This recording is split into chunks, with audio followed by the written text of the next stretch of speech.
IPL শুরুর আগে বড় ধাক্কা খেল কেকেআর। শক্তি বাড়াতে দলে নিল ধ্বংসাত্মক ক্রিকেটারকে। এই বছরই বসবে 2025 আইপিএল মেগা নিলামের আসর। লিগ শুরুর আগে বড় আপডেট দিলেন চেয়ারম্যান অরুণ ধুমাল। আচমকায় আইপিএল থেকে ব্যক্তিগত কারণ দেখিয়ে সরে দাঁড়ালেন ইংল্যান্ডের জেসন রয়। এমনটি তিনি বারবার করে যাচ্ছেন। ভবিষ্যতের রয়কে কোনো দল আর নিতে চাইবে না। তার পরিবর্তন হিসেবে বিদেশি উইকেট রক্ষক দলে নিল কলকাতা নাইট রাইডার্স। রয়ের মতো তিনিও ইংল্যান্ডের। গত বছরের আইপিএলে রয়কে নিয়েছিল কেকেআর। শ্রেয়স আয়ার ছিটকে যাওয়ায় ও সাকিব আল হাসান সরে দাঁড়ানোর ফলে রয়কে নেওয়া হয়। জেসন রয়ের বেস প্রাইস ছিল 1.5 কোটি টাকার। তাকে নিলাম থেকে কেকেআর নিয়েছিল 2.8 কোটি টাকায়। 2017 সালে গুজরাট লায়ন্স, 2017 সালে দিল্লি ডেয়ার ডেভিলসে খেলার পাশাপাশি তিনি সানরাইজার্স দলেও ছিলেন। তবে আইপিএল থেকে সরে দাঁড়ানো এবারই প্রথম নয়। 2020 সালে দিল্লি ডেয়ার ডেভিলসে থাকাকালীন তিনি ব্যক্তিগত কারণে আইপিএল থেকে সরে দাঁড়ান। 2022 সালে গুজরাট টাইটান্স তাকে দলে নিলেও ক্রিকেট থেকে অনির্দিষ্টকালের ব্রেক নেন, ফলে খেলেননি। গত বছর কেকেআরের হয়ে 8 ম্যাচে 285 রান করেন, 2টি হাফ সেঞ্চুরি সহ। রয়ের পরিবর্তন হিসেবে ইংল্যান্ডেরই উইকেটরক্ষক ফিল সল্টকে দলে নিল কেকেআর। গত বছর সল্ট ছিলেন দিল্লি ক্যাপিটালসে। এই নিয়ে দ্বিতীয়বার আইপিএলে কোনো দল পেলেন তিনি। নিলামে অবিকৃত ছিলেন। তাকে বেস প্রাইস 1.5 কোটি টাকায় দলে নিল কেকেআর। গত ডিসেম্বরে তিনি ওয়েস্ট ইন্ডিজ সফরে 40, 25 অপরাজিত 109, 119 ও 38 রান করেছিলেন। কিন্তু 2টি শতরানই এসেছিল আইপিএল নিলাম হয়ে যাওয়ার পর। যদিও জেসন রয় সরে দাঁড়াতেই কপাল খুলে গেল ইংল্যান্ডের এই কিপার ব্যাটারের। ওয়েস্ট ইন্ডিজ সফরে চতুর্থ টি-20 আন্তর্জাতিকে তার শতরানটি এসেছিল 48 বলে, যা ইংল্যান্ডের ব্যাটারদের মধ্যে দ্রুততম। টি-20তে 221 ইনিংসে সল্টের 5308 রান রয়েছে। স্ট্রাইক রেট 153.41, গড় 25.89। Big Bash league, Caribbean premier league, Pakistan super league, Sri Lanka, দক্ষিণ আফ্রিকা ও সংযুক্ত আরব আমিরশাহীর লিগে খেলার অভিজ্ঞতা রয়েছে। ওপেনিং স্লটে রহমানুল্লাহ গুরবাজের সঙ্গে সল্টকে নামানোর সুযোগ থাকবে কেকেআরের সামনে। শেরফান রাদারফোর্ডও রয়েছেন।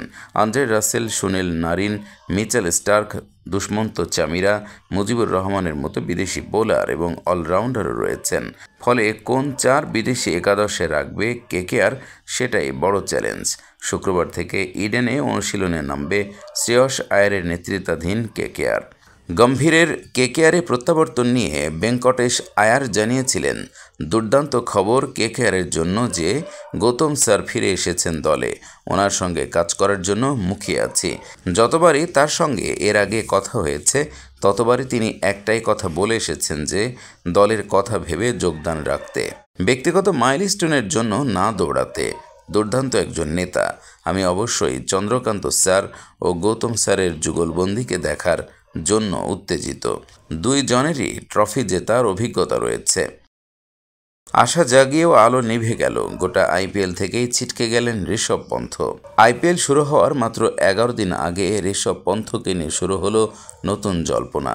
দুর্ঘটনার জন্য 1 বছরের বেশি সময় ধরেই প্রতিযোগিতামূলক ক্রিকেটের বাইরে আছেন পন্থ।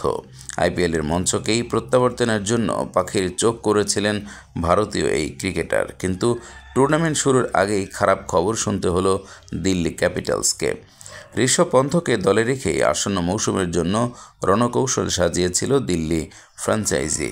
কিন্তু কেন তারকা ক্রিকেটারকে প্রাথমিক দলে রাখলেন না সৌরভ গঙ্গোপাধ্যায়, রিকি পন্টিংরা? এখনও পুরোপুরি ম্যাচ ফিট হতে পারেননি বলে বাঁহাতি ব্যাটারকে ছাড়পত্র দেয়নি এনসিএ। সেই জন্যই তাকে প্রাথমিক দলে রাখা যায়নি। তবে ফিটনেস সার্টিফিকেট পাওয়ার পরে আলাদাভাবে পন্থকে দলে অন্তর্ভুক্ত করতে পারে দিল্লি ক্যাপিটালস। 23 মার্চ টুর্নামেন্টের দ্বিতীয় ম্যাচেই মাঠে নামতে হবে দিল্লি ক্যাপিটালসকে। প্রতিপক্ষ পাঞ্জাব কিংস। তাই স্বাভাবিকভাবেই পন্থকে নিয়ে দিল্লি সমর্থকরা চিন্তায়। বেঙ্গালুরুর জাতীয় ক্রিকেট একাডেমিতে দীর্ঘদিন ধরেই রিহ্যাব চলছিল ঋষভ পন্থের। ভারত আফগানিস্তান ম্যাচের সময় বিরাটদের সঙ্গে আড্ডা মারেন। তার আগে নেটে ঋষভের ব্যাটিং দেখা গিয়েছিল। এই বছরই বসবে 2025 আইপিএল মেগা নিলামের আসর। লিগ শুরুর আগে বড় আপডেট দিলেন চেয়ারম্যান অরুণ ধুমাল। আইপিএল 2024 শুরুর আগে বড় আপডেট দিলেন চেয়ারম্যান অরুণ ধুমাল। তিনি জানিয়েছেন 2025 সালে আইপিএলে একটি মেগা নিলামের আয়োজন করা হবে। ফ্র্যাঞ্চাইজিরা 3 থেকে 4 জন খেলোয়াড়কে ধরে রাখতে পারে। এই নিলাম পর্ব শুরু হতে পারে চলতি বছরের ডিসেম্বরে। পোর্ট স্টারের সঙ্গে একটি আলাপচারিতা ইন্ডিয়ান প্রিমিয়ার লিগের বর্তমান চেয়ারম্যান অরুণ ধুমাল বলেছেন যে 2025 সালে আইপিএলে একটি মেগা নিলামের আয়োজন করা হবে।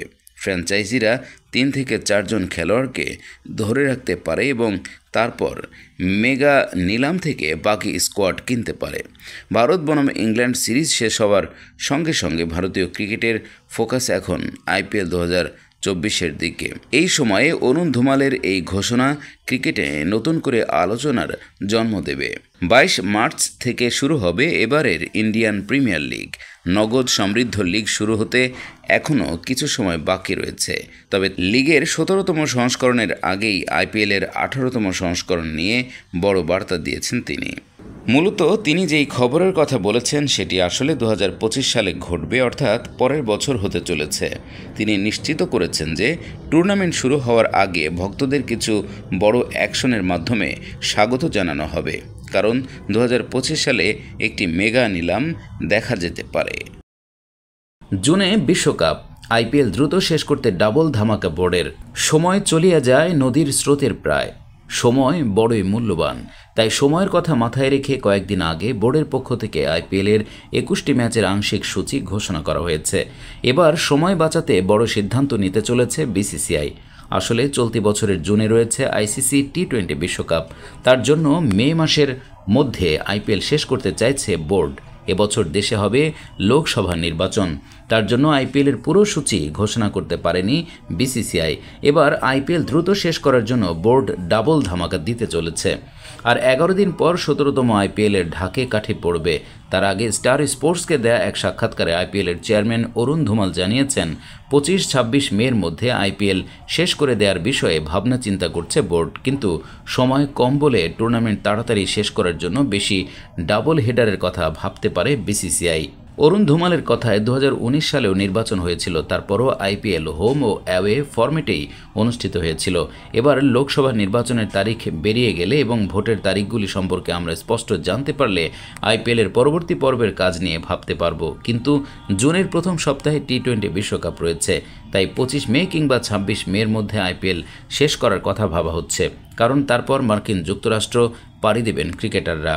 লোকসভা নির্বাচনের কারণে আইপিএলের প্রথম পর্বের পর কিছুটা টুর্নামেন্টে বিরতি থাকতেই পারে, কিন্তু বিশ্বকাপ সামনে বলে সময় কম থাকায় ডাবল হেডারের সংখ্যা বাড়তে পারে জানিয়েছেন আইপিএল চেয়ারম্যান। তার কথায় নির্বাচনের সূচির কথা মাথায় রাখতে হবে আমাদের, সেক্ষেত্রে আমাদের আইপিএলে ডাবল হেডার বাড়াতে হতে পারে। ভোট শেষ হলে আমরা পরিষ্কার ধারণা পাব। আইপিএলে ডাবল হেডার নতুন কিছু নয়, বরাবরই ডাবল হেডার থাকে। বেশিরভাগ সময় উইকেন্ডে আইপিএলের ডাবল ম্যাচ থাকে, কিন্তু মাঝে মাঝে সপ্তাহের অন্যান্য দিনেও আইপিএলে একটি দিনেই দুটো ম্যাচও হয়েছে।